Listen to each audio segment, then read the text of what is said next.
BYD ኤሌክትሪክ መኪና ካስመጣችሁ ቀረጥ ምን ያህል ትከፍላላችሁ? ከስተም ዲዩቲ የምትከፍሉት 5% ነው። ኤክሳይዝ ታክስ ምንም አትከፍሉም። ሱር ታክስ ምንም አትከፍሉም። ሶሻል ዌልፌር ግን 3% ትከፍላላችሁ። ቫት 15% ትከፍላላችሁ። ዊዝሆልድ 3% ትከፍላላችሁ። በአጠቃላይ ኮሙሌቲቭ ስታሰሉት 27.2% ትከፍላላችሁ ማለት ነው። ነገር ግን ይህንን ብቻ አውቃችሁ ካስመጣችሁ መኪናው ሊወረስባችሁ ይችላል። ኤስአይኤስ ሲስተምን ካልተከተላችሁ ማለት ነው። አሁን ላይ ሁላችንም ኢምፖርተሮች ስናስመጣ ምንም አይነት እቃ የምንከተለው ኤስአይኤስ ሲስተም ነው። አንድ ጀማሪ ስለ ኢምፖርት ምንም ሳያውቅ ይህንን ኤስአይኤስ ሲስተም ከተከተለ በ90 ቀናት ውስጥ በተሳካ ሁኔታ ኢምፖርት ማድረግ ይችላል።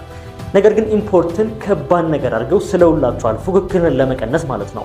እኔ ለመጀመሪያ ጊዜ ኢምፖርት ለማድረግ ሶስትን ዙሪያ ላይ የነበሩት ሰዎች ሊረዱኝ ፈቃደኛ አልነበሩ። በዚሁም ምክንያት ብዙ ጠውረዳ ይቻለው፣ የገንዘብም ኪሳራ ደርሶብኛል።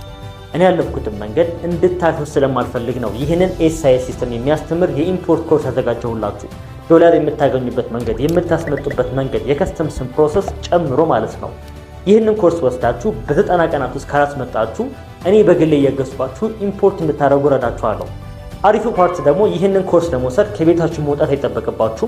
ኦንላይን ስለሆነ ባላችሁበት ሰዓት በተመቻችሁ ሰዓት በስልካችሁ መማር ትችላላችሁ። ሁሌም እናንተ ጋር ስለሚሆን ደጋግማችሁ መማርም ትችላላችሁ።